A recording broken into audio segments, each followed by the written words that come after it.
నమస్తే అండి రామారావు గారు. రంగమార్తాండ సినిమా రిలీజ్ అయ్యి అందరి చేత కన్నీళ్లు పెట్టిస్తుంది. ప్రశంసలు అట్లానే అందుకుంటోంది, అందరినీ అట్లానే ఏడిపిస్తుంది. అయితే ఇందులో ఒక శుభవార్త ఏంటి అని అంటే, రంగమార్తాండ సినిమా మళ్ళీ మమ్మల్ని ఒక్కటి చేసింది, మళ్ళీ మమ్మల్ని కలిపింది. చాలా సంతోషంగా రమ్యకృష్ణ గారు చెప్పడం జరిగింది. అవును, రైట్. ఏం చెప్తారు? విచిత్రం ఏంటంటే రంగమార్తాండ సినిమా హిట్ అవ్వడం పెద్ద విచిత్రం కాదు, కానీ వంశీని పెళ్ళయిన తర్వాత ఇన్నాళ్ళకు పొగడ్డం చాలా విచిత్రం.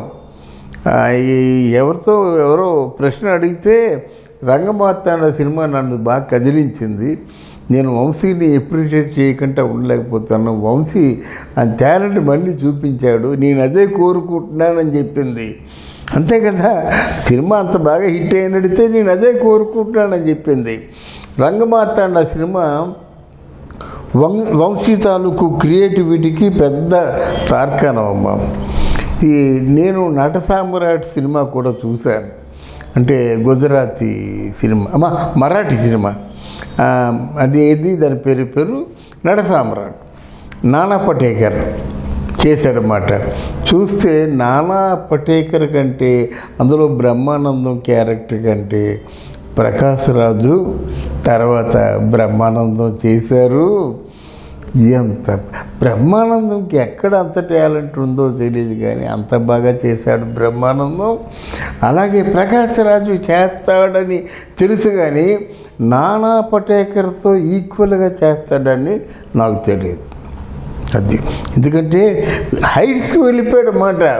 ఈ జీవితానికి శంకరాభరణంలో శంకర శాస్త్రి తాలూకు క్యారెక్టర్ ఎలాగో రంగమార్తాండలో బహుశా ప్రకాష్ రాజు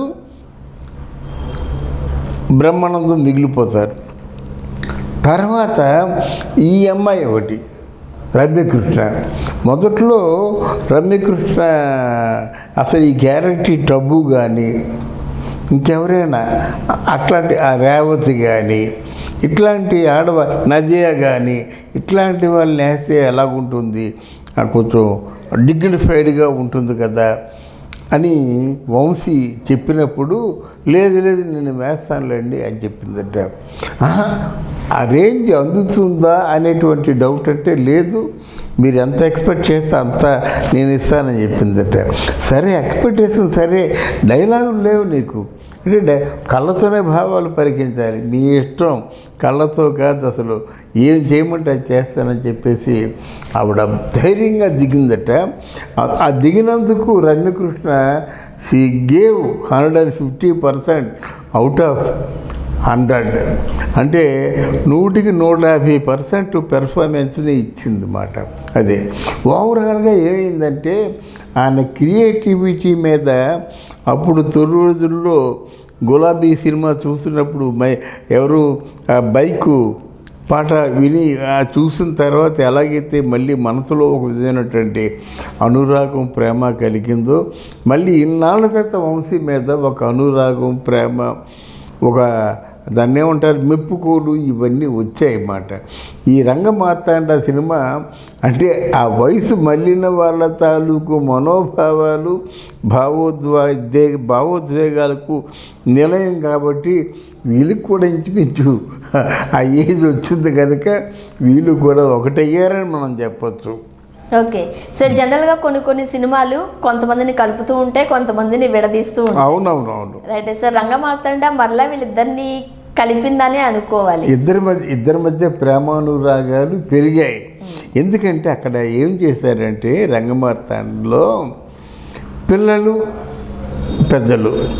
పెద్దల్ని పిల్లలు ఎలా అంటే నిర్లక్ష్యం చేస్తారు, పెద్దల తాలూకు అంటే మానసిక సంఘర్షణ ఎలాగుంటుంది, పెద్దవాళ్ళ పట్ల మనం ఎంత ప్రేమగా ఉండాలి, ఇది కథ అవసరం. అందువలన ఈ కథ అందరికీ కనెక్ట్ అవుతుంది. అర్థమైందా? ఓ జర్నలిస్ట్ ఫోన్ చేసి ఆ సినిమా గురించి చెప్తున్నావు, ఈ సినిమా అయిపోయినట్టే మా నాన్నకి మా అమ్మకి దండం పెడదాం అనుకుంది, ఉన్నాను అని చెప్పింది. ఇంకొకరేమో ఆ సినిమా గుండె బరువు ఎక్కువైపోయింది, అసలు మాట్లాడలేకపోయానని చెప్పేసి ఏడుస్తూ చెప్పింది. ఇంకో సింగర్ చెప్పింది, బాబోయ్ ఇంత అంటే తీయని బాధ, అంటే ఇంత అంటే మానవ సంబంధాల్లోని ఎంత మాధుర్యం ఉంటుందా అంటే ఇవన్నీ కలిపి మన రమ్యకృష్ణకి కానీ కృష్ణవంశీకి కానీ వాళ్ళు మనుషులే కదా, వాళ్ళలో కూడా మంచితనం, ప్రేమానురాగాలు, మానవత్వం ఉంటుంది కదా. వాళ్ళ మధ్య ఒక కొత్త ఉద్వేగం, వాళ్ళ మధ్య ఒక కొత్త అనుబంధం మళ్ళీ పెనవేసుకుందని మనం చెప్పొచ్చు. ఓకే, ఇప్పుడు ఈ సినిమా తర్వాత మళ్ళీ వీళ్ళిద్దరూ కలిసి ఉండే అవకాశాలు ఉన్నాయంటారంటే ప్రస్తుతానికి ఇద్దరు సెపరేట్గా ఉంటున్నారంటూ వార్తలు వస్తున్నాయి. అవునవును, కానీ సెపరేట్గా ఉంటున్నారంటే చెప్పా చాలాసార్లు. రమ్యకృష్ణ తెలివైంది, ఆవిడ డబ్బుకి ఆవిడ తాలూకు సంపాదనకి ఆవిడ ట్రస్టీగా ఉంది కానీ భర్తకి దూరంగా లేదు. మీకు అర్థమైందా? ఇప్పుడు ఈ నా కృష్ణవంశీ ఆవేశపరుడు, ఎప్పుడూ ఇంట్లో డబ్బులు పెట్టి సినిమా తీసేస్తాడో భయం, లేకపోతే ఇంకెవరికి ఏమి ఇచ్చేస్తాడో భయం, ఆ విషయాల్లో దూరంగా ఉంచింది. కానీ కొడుకుని ఎందుకంటే ఈ సినిమా వాళ్ళ తయారు చేయకుండా కొడుకుని మంచి చదివించి ఒక ప్రయోజకుడిగా తయారు చేద్దామన్న ఆలోచనలు అంతవరకే దూరం, కానీ భర్తగా దూరం కాదు, బాధ్యతల నుంచి దూరంగా పెట్టింది. మిమ్మల్ని మీరు ప్రూవ్ చేసుకోండి, ప్రూవ్ చేసుకున్నాడు, కమాన్ రా వచ్చి హ్యాపీగా ఎంజాయ్ చేయండి, వెళ్ళండి. ఇది తెలివేది రమ్యకృష్ణ. అంటే ఈరోజు వాళ్ళ జీవితంలో మొత్తం ఆ మబ్బులన్నీ తొలగిపోయినాయి, ఇద్దరు హ్యాపీగా ఉంటారు, దానికే ఉంది. ఓకే, ప్రేమ ఒకరికొకరు ప్రేమ ఇచ్చి పంచుకోవడం కోసం దానికి పెట్టుబడి అవసరం లేదు కదా. అది అండ్ ఇంకొకటి, ఎప్పుడు ఇద్దరు కూడా అంత ఒకరినొకరు దూషించుకోవడం, ఒకరి మీద ఒకరు విమర్శలు చేసుకోవడం కూడా చేయలేదు. బట్ ఒకటి రెండు సార్లు మాత్రం వంశీ గారు కొద్దిగా బాధపడుతున్నట్లు, అసహనాన్ని వ్యక్తం చేసినట్లు ఎందుకో ఆ సందర్భంలో రమ్యకృష్ణ నా మొగుడు అని చెప్పాడు. ఆయన రమ్యకృష్ణ నాకు మొగుడు అని చెప్పాడు అన్నమాట. నిజమే, ఆయన తాలూ భావన అది కావచ్చు, కానీ అదే రమ్యకృష్ణ గ్రేట్ క్రియేటర్ అని చెప్పింది కదా, మరి దీనికి ఆనందపడాలి కదా, దీనికి గర్వపడాలి కదా. అంటే మనం వీడియో చెప్పుకున్నప్పుడు కూడా ఎలాగే చెప్పుకోవాలమ్మా. మన వీడియో చూసిన తర్వాత వాళ్ళిద్దరూ మరి కొంచెం చేరువ అవ్వాలి, మరి కొంచెం ఆనందంగా ఉండాలి, వాళ్ళని కలిపేలా ఉండాలన్నమాట. అంతేగాని మధ్యలో వచ్చిన పచ్చగడ్డి రాజబెట్టి మధ్యలో వేయడం అన్నది మీడియా తాలూకు లక్ష్యం అది కాదు.